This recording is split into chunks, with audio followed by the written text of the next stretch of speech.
So good morning, everyone. Welcome. I am so happy to see so many people here at this session.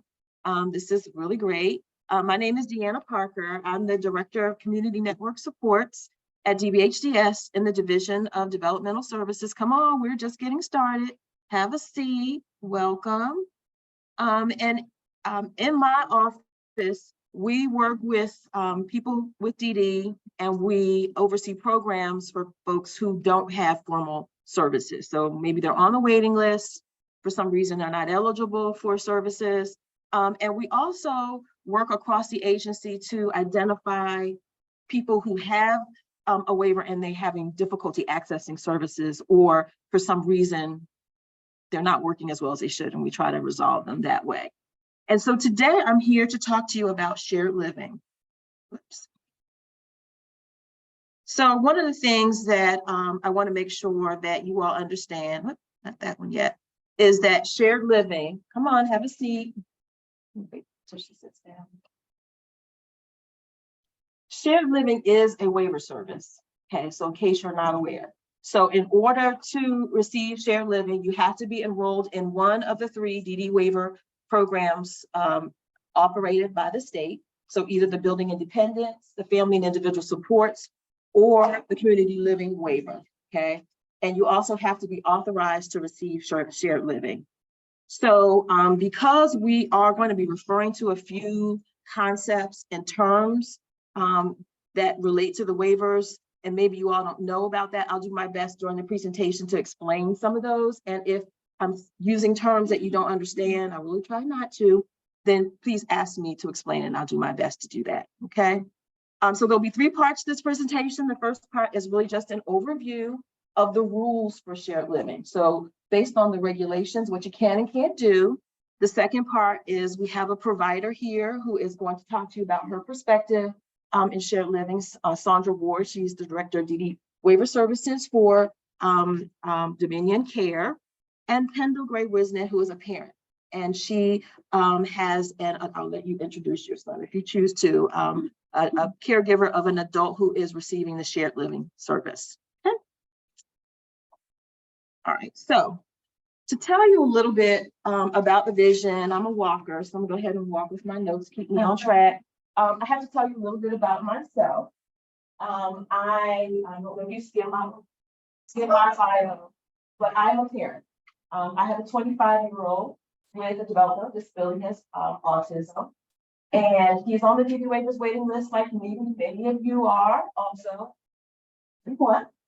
So I am an advocate. I've been to a couple of training programs through the state, partnership policymaking, Virginia Land. I've been active as an advocate for a while, and even though I work for DBHDS, I do consider myself an advocate. Okay, I'm also a policymaker by profession, okay, and education. And I came to DBHDS in 2014. I left private industry to work on the waivers redesign project. Okay, so many of you maybe only know the waivers program as it is now, but wasn't always the way it is. We changed everything in 2014. And at that time, we had an assistant commissioner, Connie Cochran, who really was a visionary. And he had an idea for a service that he became familiar with in Pennsylvania. And that service was called life sharing. Okay? And he wanted to duplicate that service here in Virginia. So did a lot of research, talked to folks in Pennsylvania, but what I found was that service was more closely related to our, what we call in Medicaid language, adult foster care model. So for those of you who know some of the services within our system, that is our sponsored residential placement service. So an individual moves into the home of a sponsored family, a couple, an individual, whatever. And they provide care for them or arrange for their care. And so that wasn't the vision, okay? The vision really was a roommate relationship, okay? And in order for that to happen, the individual and the person who's living with them has to be equal, okay? Not a paid caregiver, you're not living in someone else's home. So we did our best to really approximate that relationship. We looked at what other things we're doing, and we put together our own unique.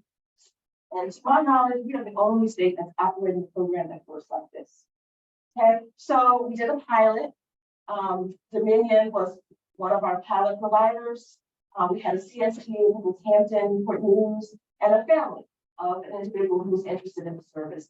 And in 2017, we authorized our first shared living service. Are you gonna do that for me? Yeah, thank you, thank you. All right.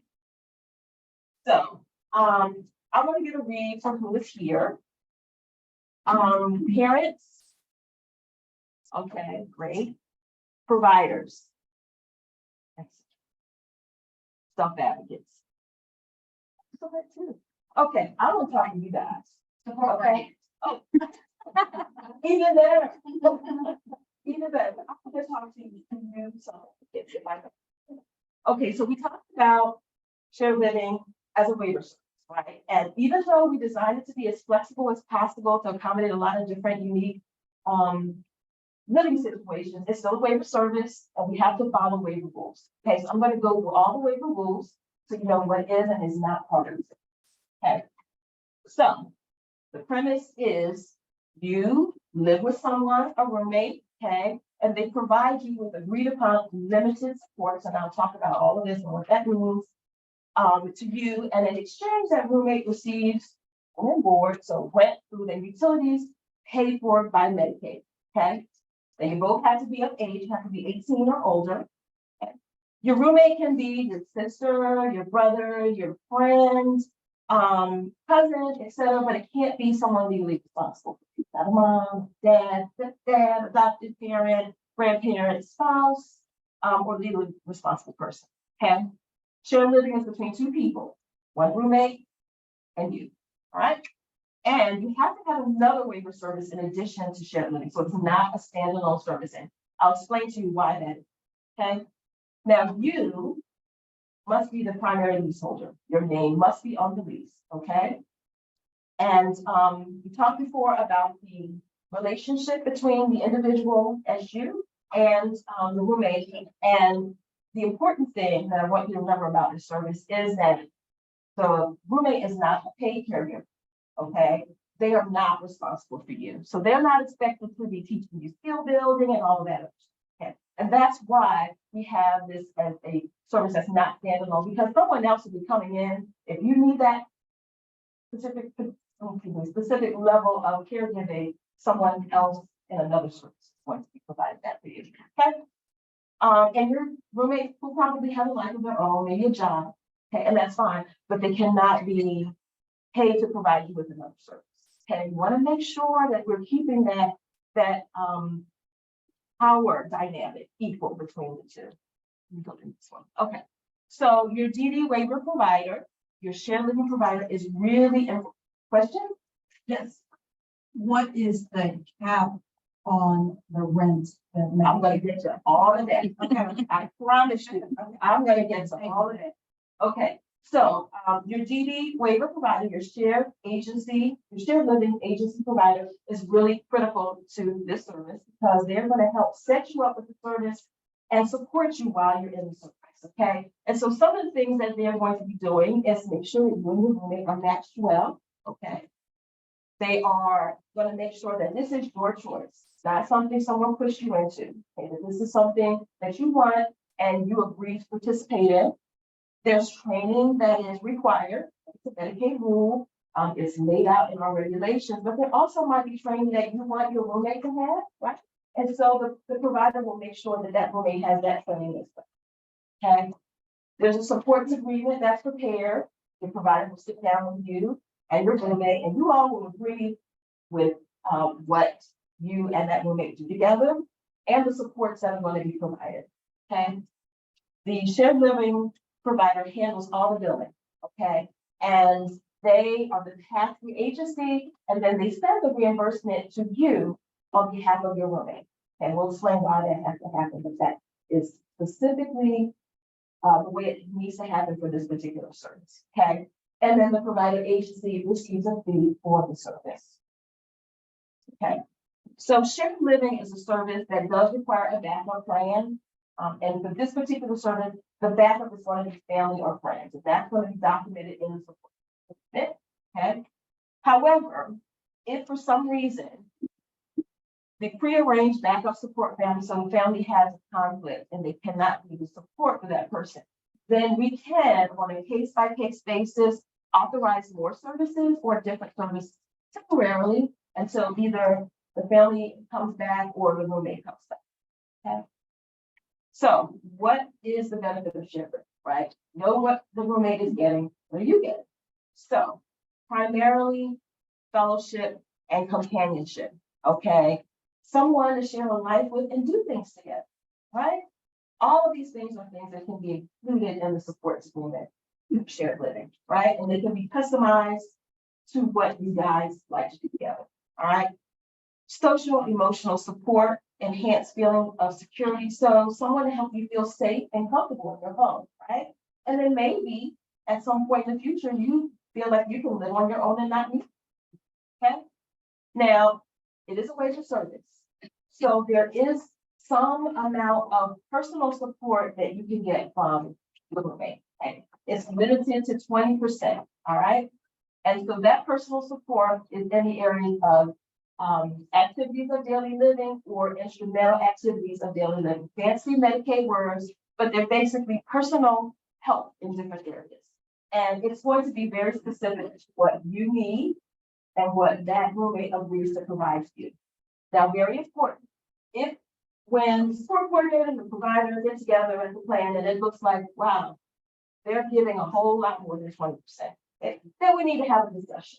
Okay, because it could be maybe we need to increase the services, the different service coming in, or maybe really this person needs a different type of service. Shared living is not really appropriate for them. So that's really important, that 20%. Yes. Oh, okay. Well, I can't start over, but It will be recorded and sent to yeah, everyone. And a lot of things. yeah, we have 3 sections, and I want to make sure I'm not the most important person in the room. These people are, so I'm actually on the stage.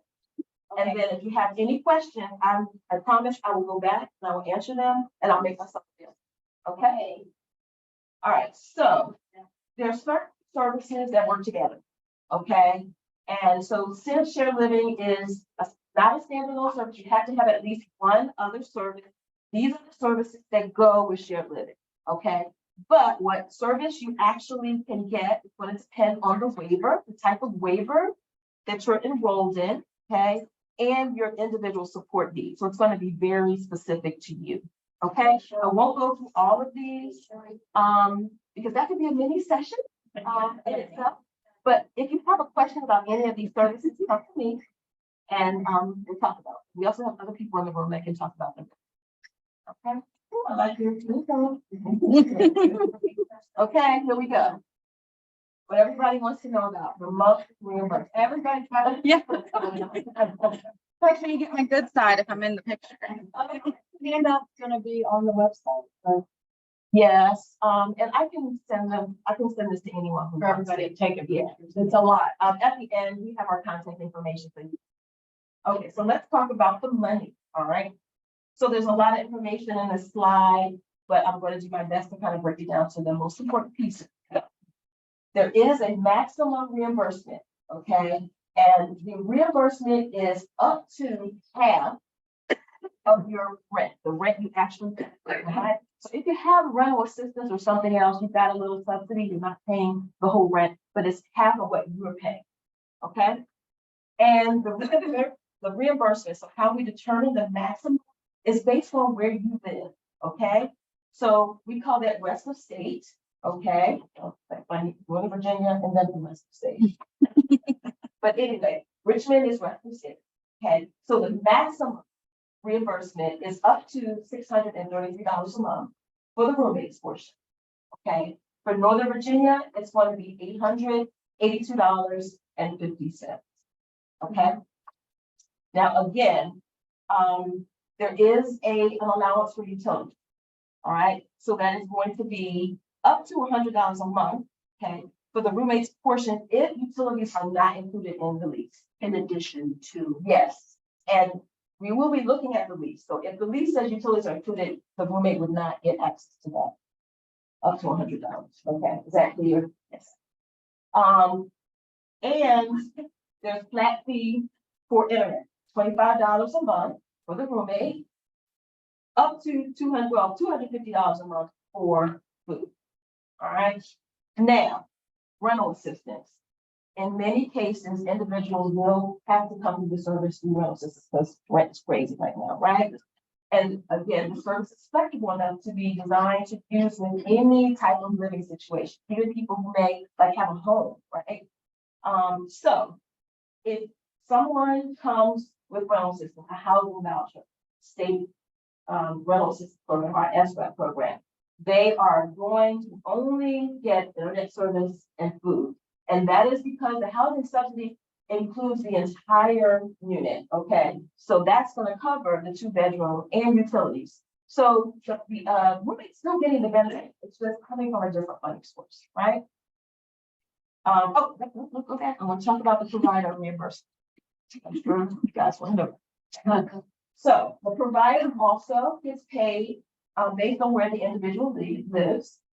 And so the provider reimbursement is $730 a month for rest of state, $851.67 a month for Nova. And for those providers in the room who've been here for a while, you know that this is a significant difference from what the rate was previously. Okay, and that's why we're doing this, because we think it's an important service. I personally think it's a great service, not just because it's on it, but because I hope my town would, be able to benefit from this in some future time. Okay, so the day-to-day, thought it might help you to see sort of like an example of what shared living might look like. This isn't an actual person, but more a combination of a couple of people who've been in the service. Okay, so Callie and Lupe. All right, Callie lives together with her cousin Lupe. They have a 2-bedroom apartment. They're about the same age. They enjoy spending time together. Callie works at Kroger part-time. Lupe is in her 2nd year of college, and they've agreed to live together until Lupe graduates. Okay, Callie does get rental assistance. It covers the rent for the apartment, so Lupe gets what? Stipend for food and dinner. Okay. Callie is pretty independent. She likes to do things for herself, but she has a fear of living in the apartment overnight, sleeping in the apartment by herself. Callie and Lupe agree that Lupe will spend the night. So that's sort of one of the things that she has to do as part of the support agreement. And if she can't, then there will be a battle. All right. Callie works. Lupe attends classes mid-morning, at night. Lupe helps Callie pick out her clothes, reminds her to take her medication in the morning before she goes to work. They eat dinner together in the evening. They switch out who cooks. When it's Callie's turn, Lupe will help her. So that's one of the ADLs, IADLs that they agreed to. They spend Sundays together. That's their day, doing things they both enjoy: movies, bowling, eating out. They budget for groceries together. Weekly, they share chores with Lupe and helping Callie when she needs it. Okay. Each day, Lupe uses the support checklist. So we'll talk more about the supports agreement, but the support checklist lists all the things from the supports agreement. Okay. And Lupe checks off what they do each week. All right. At the end of the week, Callie signs it. I agree that this was provided. Okay. Then support coordinator collects them. And the quarterlies, they talk about, okay, how are things going? Anything you want to change? Anything different, and that's how the service is monitored that way. Next slide. Last slide. Okay. So there are basically 2 pathways to shared living. Okay. Again, the service is designed for flexibility. The first pathway is going to be where typically the person may have come in through SRAP or something. They've got their roommate identified. They may have identified their apartment, right? But they are wanting to use shared living with SRAP, and that is totally okay. In that case, the provider can come in, make sure they've had the training, do the screening, and they can access the service more quickly. The second pathway is going to be probably more typical, where you've expressed an interest in living independently, and you're interested in shared living, but you're not quite sure if you're ready, right? And so maybe you want to take that time to be ready, okay? And so you're working toward how the ready is. She'll talk a little bit about what that entails. But both can be accommodated. It's just one process. It's going to take a little bit more. Okay. So I think that's my last slide. And I'm going to turn it over to Sandra. Thank you. Hello, everybody. My name is Sandra Ward, and I'm the State Director for Waiver Services with Dominion Care. And I have worked in this field, as my kids would say, since the late 1900s. They love saying that. My career started, I was actually a direct support professional working in residential group homes and in group day centers. When I became a QDDP, I started working in management positions as well. When shared living was first presented, I thought it was amazing. It really fills a gap in services for people who don't quite need a higher level of care. They want to live independently, but like with Callie, she doesn't want to stay in a home by herself. Or some people may need just a little bit of help with managing their bills and managing their daily living. So in this presentation, I'll also be speaking to self-advocates, people who'd be interested in receiving this service and exploring, learning more about it. So sorry. Okay, so I'm just going to hop into it. Yeah, it's hard to like switch back and forth. All right, so the example I like to use is like building a house. Has anyone here ever gone through the process of building a house or seeing a store that's getting ready to pop up in the community and it's taking forever and you're so excited? So shared living can kind of feel like that. So first you have to pick the location. Where do you want your home to be? Where do you want to live? Then you have to choose a blueprint. How do you want that to look? You also need to pick your contractors. This is your team who's going to help you do this. And of course, you have to get all the permits, the legal stuff, the government stuff. It's not fun, but it's required. And the team has to overcome challenges through that process and adapt. Then you have to wait for the contractors and the permit officers and the builders for everyone to do their various jobs that have to be done. And then one sunny day, you get the news that everything's done and it's time to begin living in your home.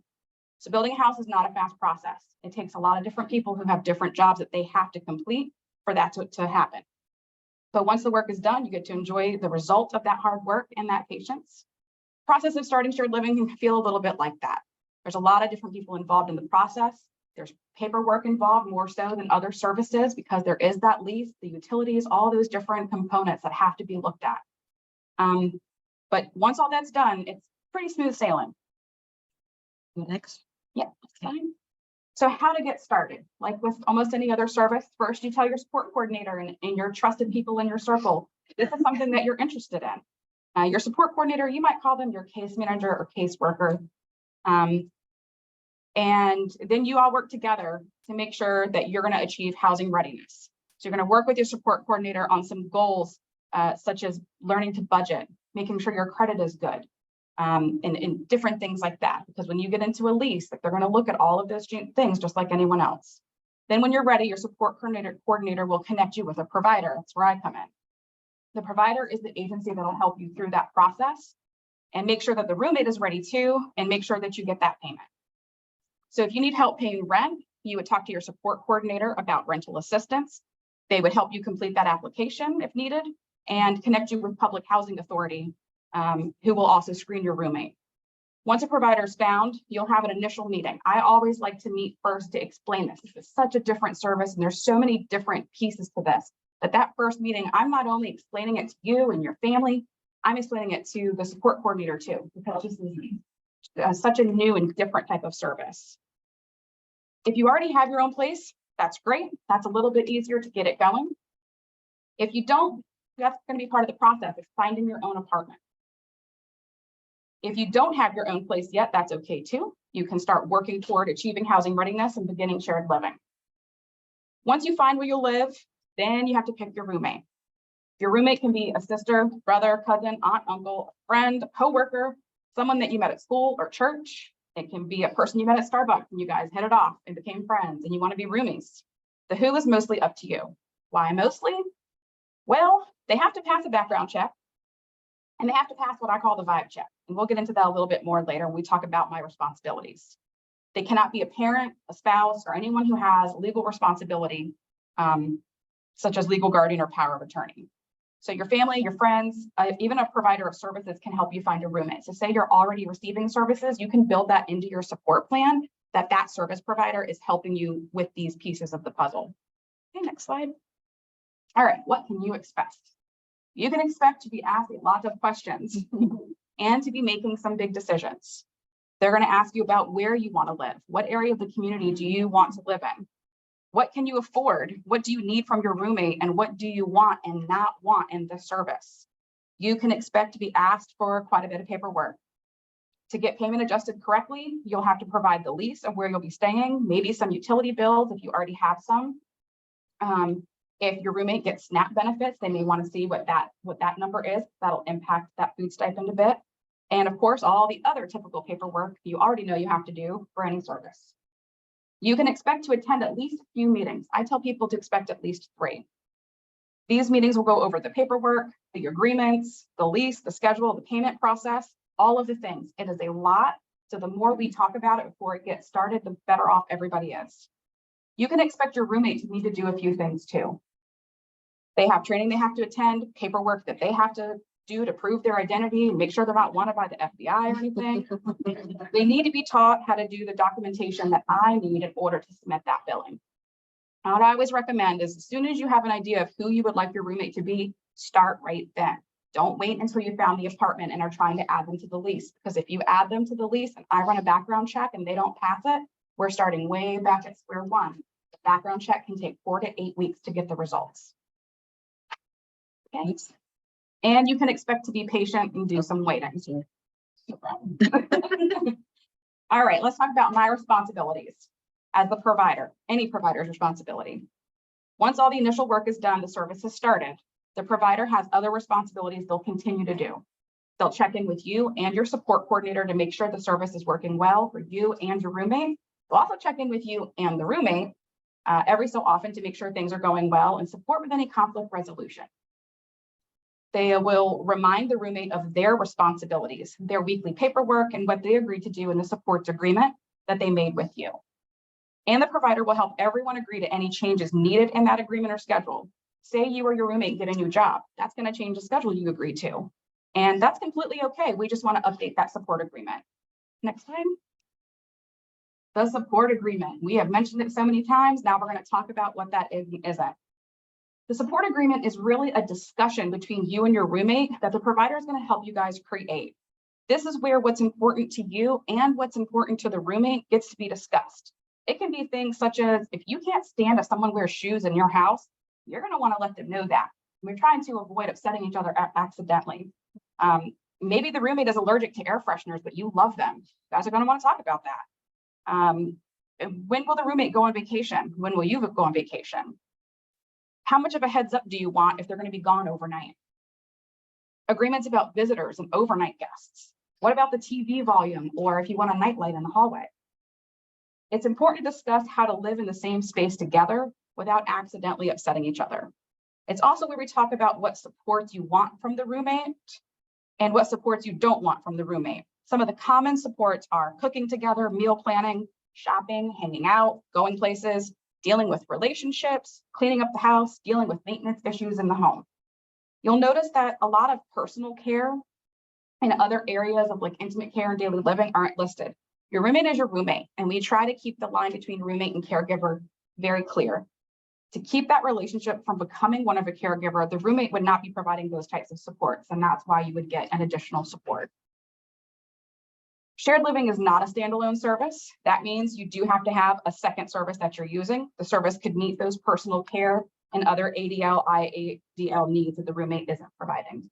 Next slide. Come on in. We can find some spaces for you. There's room up here. Right there. Hello. All right, let's talk about the payment.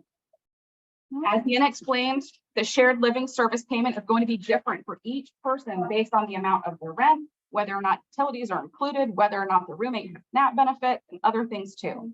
The state determines that amount. The roommate has notes that they have to complete weekly and submit to the provider. And once the provider has those notes, we can then submit the billing to Medicaid.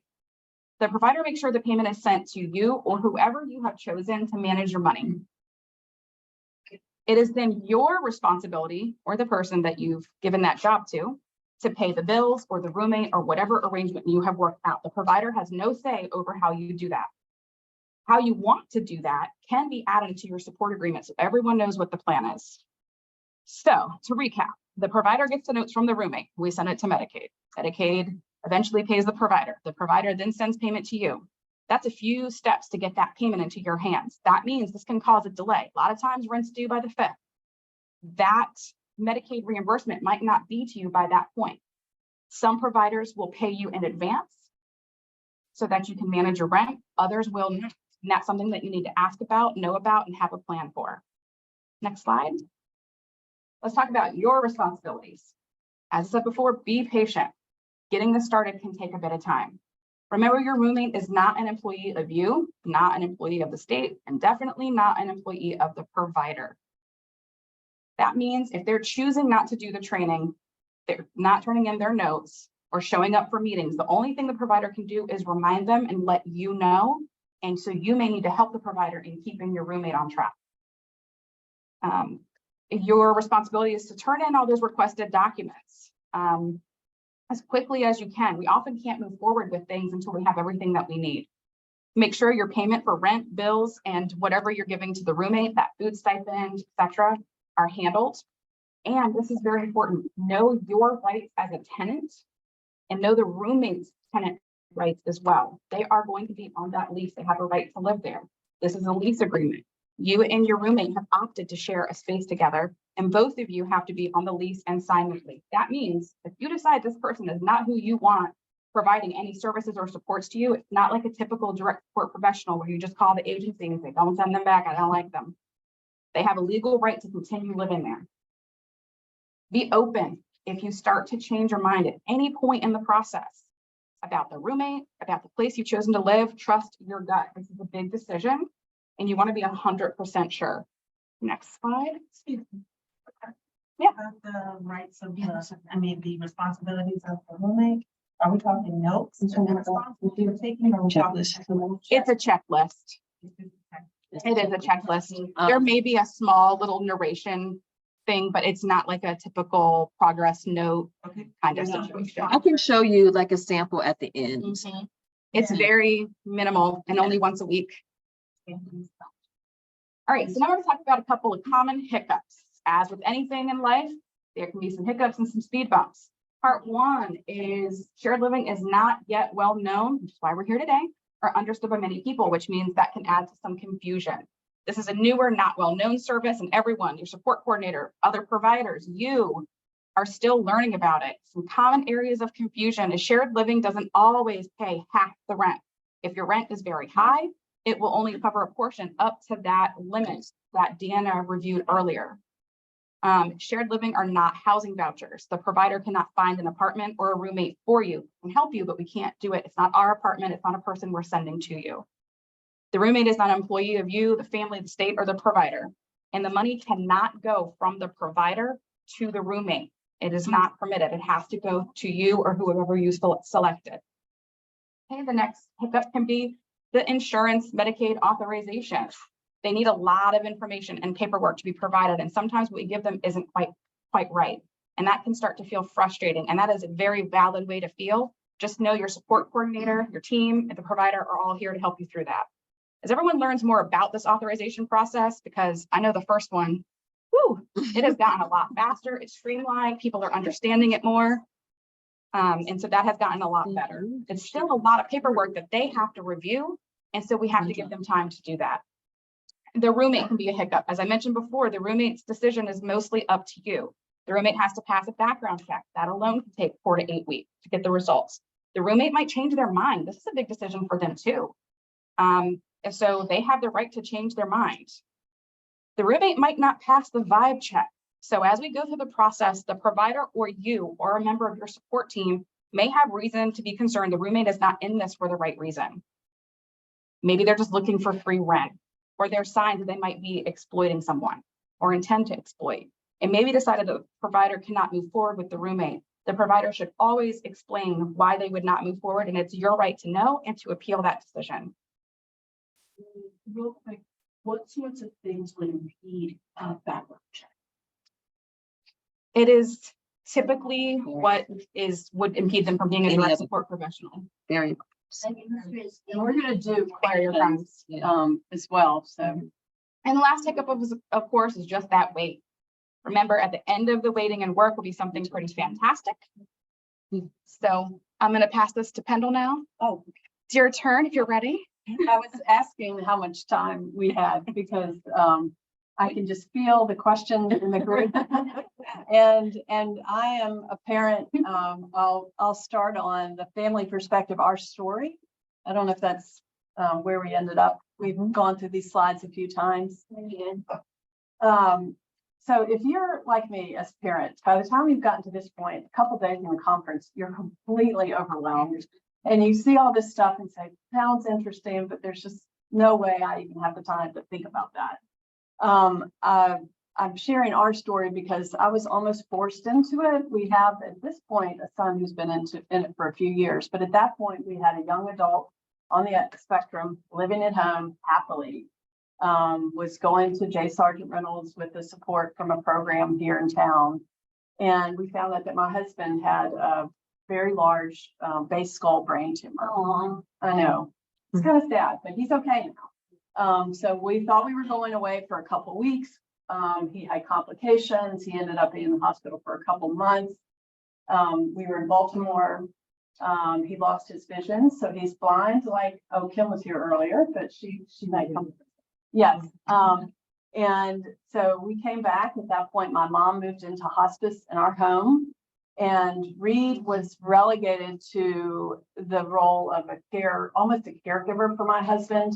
And I felt like, besides the trauma of watching his father go through this and being away from me, which I couldn't imagine at that point being away, the moms are like, the dads too. I couldn't imagine him being away from me for like a weekend. He was away for months at end, and his dad came back for it. So we got to the point where I felt like he was moving backwards, and being in our home with my husband recovering from a traumatic brain injury and all that that entails, that we had to look for different alternatives. I didn't know about the program. I was probably in tears with some provider outside his apartment talking, and they said, well, there is this program we've heard about. We don't know much about it. And then I started hearing about forms and leases, and I thought, oh my gosh, like, I don't know if I can, but I jumped and sometimes was carried along by these folks.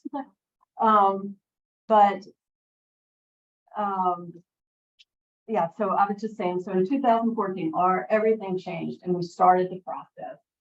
So my point, I'm going to switch slides now, is we're going to do Q&A, but there's some things I really hope you provide. This is mainly geared to the parents, but I know they're providers and the young adults that are here too. I want you to hear it as well. I know it's overwhelming. I know it feels like a lot. It may feel like more forms, but I would just say start where you are. Follow the lead of your young person. And you all need to leave? Yeah. Okay, that's fine. Hope I didn't say the wrong. Okay. You may be the one that's afraid, and your young adult is saying, Mom, Dad, I'm ready to go. My son Reed has a big brother. He lived out of the house, so Reed wanted to live out of the house. The things that you might be worried about are probably not the things that are going to be the issues, them being taken advantage of. One of our biggest traumas when I asked Reed to go to the library to make a copy of something, well, he had never done that before. So I have been doing a lot for him, not intentionally, but you feel like you're building these independent skills. And there's some holes, they're just going to be holes that you have never even thought of, like going to the post office for the first time by himself. So start where you are, be honest, have a honest conversation with yourself, your spouse, your young adult. What are their strengths? Because they do have a lot of strength. My son is a rule follower. He's as honest as the day is long. They don't ask him a question, but you want to ask it. And then where are the gaps? If there are things you young adults say, oh, Mom, I can do that, but you're not doing it at home, like taking your medicine without a reminder, going to bed on time, locking the door, following any kind of rules, you need to start demonstrating that you can do those things. And then parents, if there are a lot of apps, there's resources online that talk about daily living skills, say, okay, these are real gaps. Like I always do the grocery shopping. So maybe start letting your child do it online with you, go to the pickup with you, give him or her 3 things in the grocery that they're responsible for. We laughed because one day I sent my husband, been with Reed to Sam's Club to get tomatoes. And he was so excited, he came back with a case. Because, you know, he put them in the cart, honest and blind, he had no idea. Never thought about when I say tomatoes, I don't mean one. And then I also want folks to understand what it is and what it's not. I think folks have said this before, but you're not the boss of the caregiver. Or roommates, and even I catch myself saying caregiver, they're not caregivers. They are there to fill the gaps. Some of the information they may share with you, I asked for a sample shared living support, maybe the one that we use. It can evolve. The things that you're most worried about now, basic safety when they launch out of the house, believe it or not, they'll get that down. Now with Ring doorbells and Find My Family and FaceTime. Find My Friends, exactly. You can take a step back and let your child surprise you. I know you're not children, but to us parents, you are. Write down your reservations and address them. Is it financial? Is it, I mean, Reed had one day the Ring doorbell rang and he was talking to these two men and I was, oh my gosh, like, who are these people? Why are they coming to the house? And they were just knocking, doing like one of political campaign. But then one day, I never imagined that he would walk into a house that looked just like his house, but happened to be unlocked, walk all the way in, go upstairs, only to see a dog, realize he doesn't live in a place with a dog, and run out of the place, which I thought, oh, Reed, you didn't have to run. Now they think, you know. Believe me, it surprises you in ways that you wouldn't imagine, but it'll surprise you in good ways too. I wanted to talk about who benefits. I mean, clearly, your young adult will benefit. They will learn to rely on other people besides you. I know you feel like nobody besides you can take care of them and love them the way you can, but there are amazing people out there, and they need to learn to trust other people. Try as we might, we won't be here forever. It's very traumatic what our family went through, that Reed had to experience that firsthand. But once he moved, I could see, even though his father was still blind and still unable to go back to work at that point, which he did, Reed kind of got some breathing room. He is doing things with Philip, his roommate, in ways that are different than I might have done. Philip and I will discuss, like I'll say we had an issue because he has a friend that's not an adult and he is an adult like that. He's a man, it's a young woman, who's a teenager. You got to be thinking about those things. Philip's approach, often through the training that he's provided, might be different than my instinct as a mom. And they learn to rely on other people. And then, as you know, they learn a lot by having different people tell them essentially the same thing. And things that you're like, Mom, I know, it's fine. And they don't care that I talked to them, you know, about this one thing for 600 times. But when somebody else tells them that, they start to really learn and grow. You will benefit. I mean, it is exhausting to be on all the time. I don't know who's here, you know, to be able to turn off your phone, to go to a movie, to go on a vacation, you will always in your heart be responsible as long as you're willing and able. But there will be somebody between you and your young adult. So in the morning, like our son, if it was a special occasion, he would want to dress like Sir Topham Hatt. Now we went through what a special occasion, not your grandmother's funeral. No, not the time to dress like Sir Topham Hatt.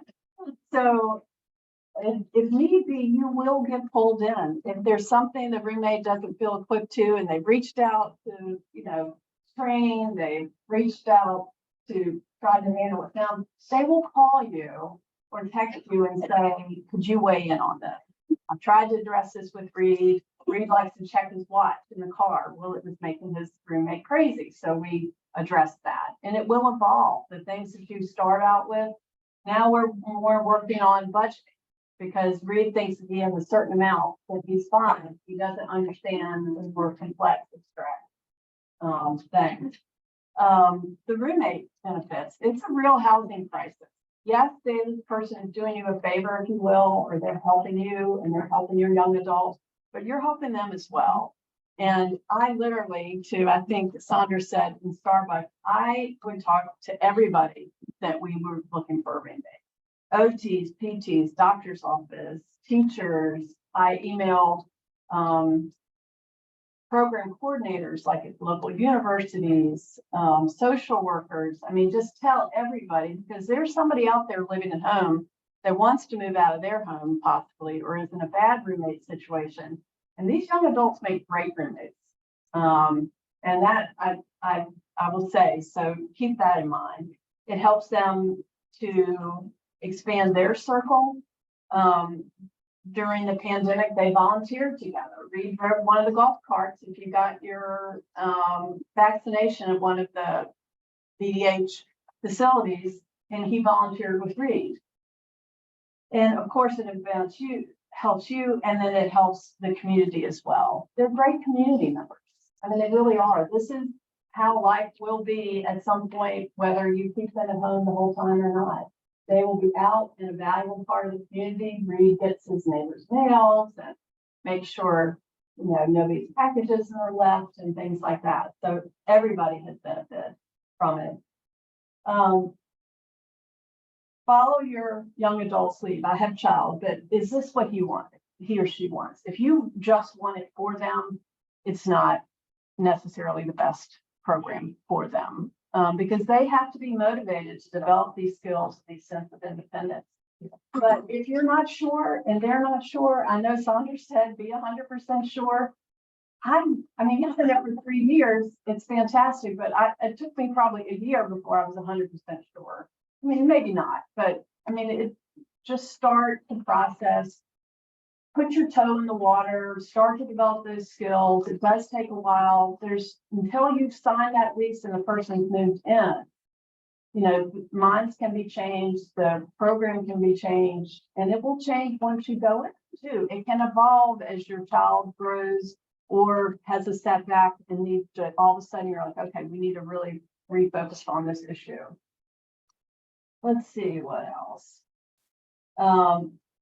We also found that just by taking Reed and looking at apartments, it helped him start to think about, okay, this